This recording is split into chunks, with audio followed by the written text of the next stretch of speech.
Mãozinha. Esfrega aí. Vamos ativar o óleo essencial. Aspira, mais uma vez. Aspira, isso, mais uma vez. Isso, agora sim.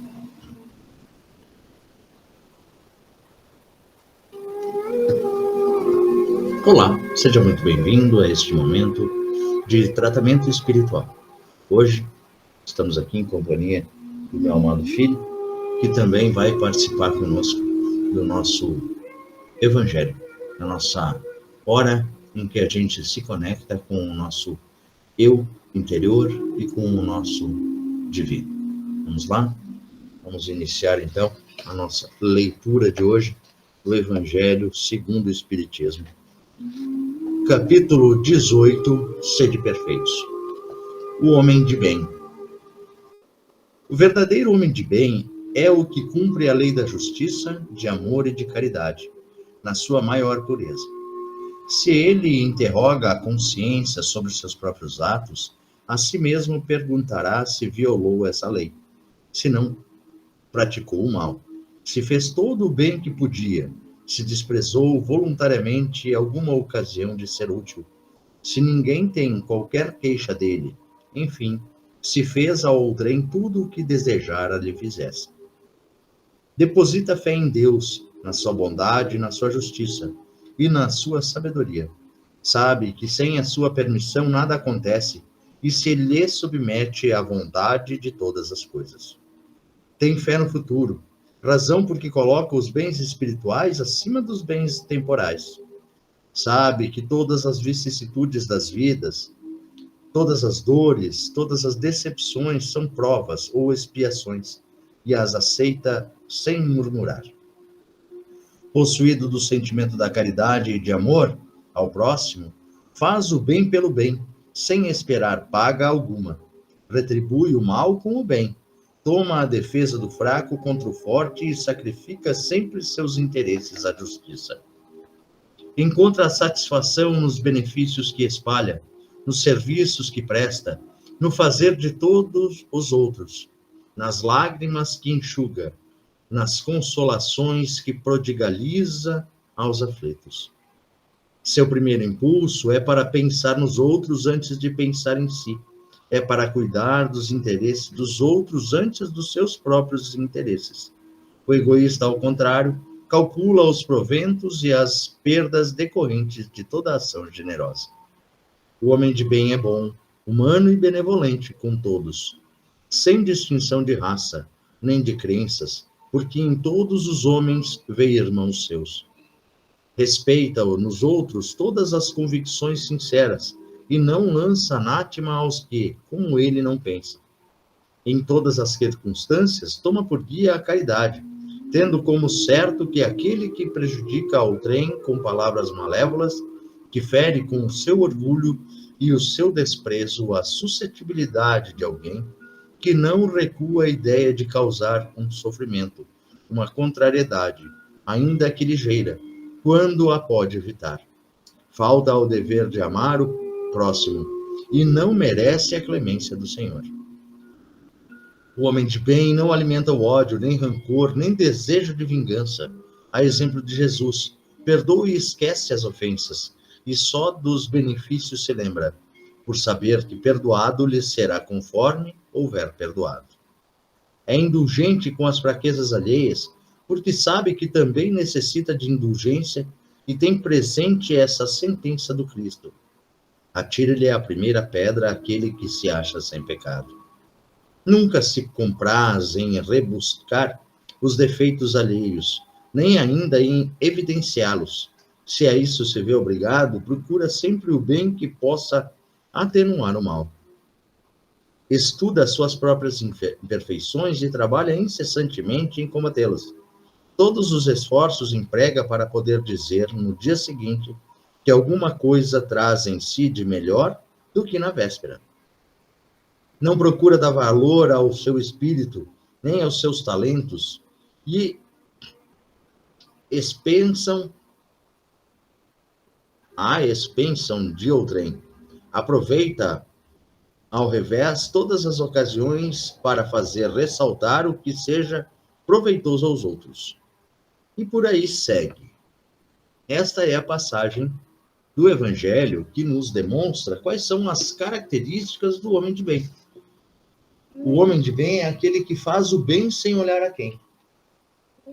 Por isso que eu falo tanto para você, André. Seja verdadeiro e autêntico sempre, para que você continue se tornando um homem de bem. Agora, como criança do bem, e quando tu fores adulto, sendo um homem de bem. Tá? Continuando, então, a nossa tarefa, do nosso evangelho, do nosso tratamento espiritual, vamos seguir com a leitura do livro Jesus no Lar, de Francisco Cândido Xavier, pelo espírito de Neio Lúcio. Estamos no capítulo 36, o problema difícil. Entre os comentários da noite, um dos companheiros mostrou-se interessado em conhecer a questão mais difícil de resolver, nos serviços referente à procura da luz divina. Em que setor de luta espiritual se colocaria o mais complicado problema? Depois de assimilar várias considerações ao redor do assunto, o mestre fixou no semblante uma atitude profundamente compreensiva e contou. Um grande sábio possuía 3 filhos jovens, inteligentes e consagrados à sabedoria. Em certa manhã, eles altercavam a propósito dos obstáculos mais difíceis de vencer no grande caminho da vida. No auge da discussão, prevendo talvez consequências desagradáveis, o genitor benevolente chamou-os a si e confiou-lhe a curiosa tarefa. Iriam os três ao palácio do príncipe governante, conduzindo algumas dádivas que muito lhe honraria o espírito de cordialidade e gentileza. O primeiro seria o portador de rico vaso de argila preciosa. O segundo levaria uma corça rara.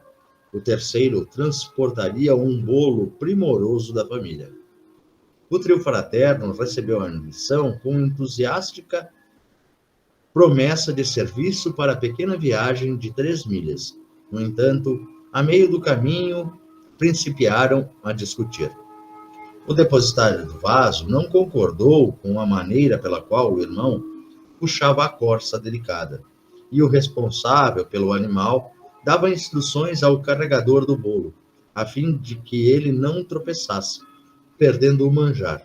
Este último aconselhava ao portador do vaso valioso para que não caísse. O pequeno séquio seguia estrada fora, dificilmente, porquanto cada viajor permanecia atento à obrigação que diziam respeito aos outros, através de observações acaloradas e incessantes. Em dado momento, o irmão que conduzia o animalzinho olvidava a própria tarefa, a fim de consertar a posição da peça de argila nos braços do companheiro.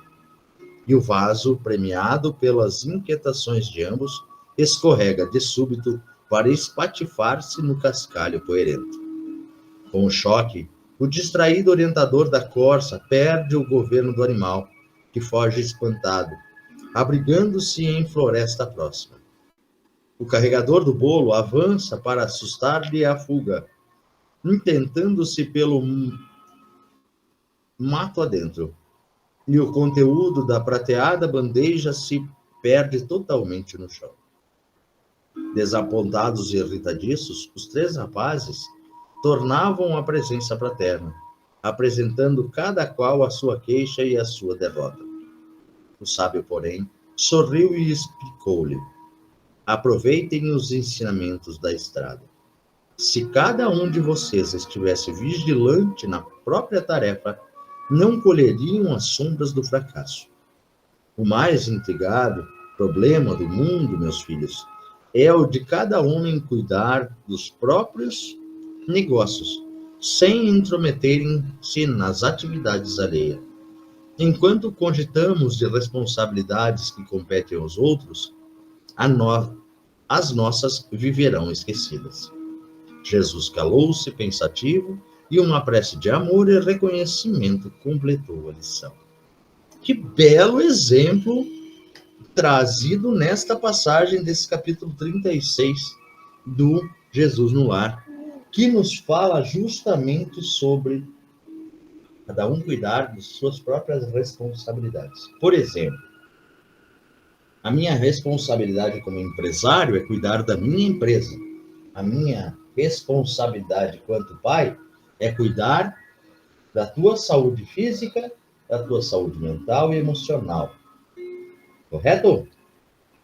E a tua responsabilidade é estudar e fazer as tuas tarefas de acordo. Se eu cuidar das minhas tarefas e você cuidar das suas tarefas, cada um cuidando das suas tarefas, o que vai acontecer? Nós dois faremos as nossas tarefas de acordo, com responsabilidade, e vamos adquirir o sucesso no desenvolvimento dessas tarefas. Entende? Então, perfeito. Então, neste momento, eu convido a todos para uma oração vinda do coração. Convido a todos, então, a cerrar levemente seus olhos. André, serve para você também. Fecha os teus olhos. Vai acalmando a tua mente. Vai sossegando os teus pensamentos. E neste momento, eu venho até vós, Pai, solicitar o seu amparo e a sua proteção para este momento em que nos encontramos em teu nome. Que a sua luz bendita possa sempre estar presente dentro de nós e que através dessa luz nós possamos irradiá-la para onde nós formos, para dentro das nossas casas, para os locais onde a gente se encontra, escola, nos outros ambientes domésticos em que a gente se fizer presente. E que essa luz, Pai, possa sempre nos guiar no caminho do bem, para que nos tornemos homens, mulheres, crianças do bem.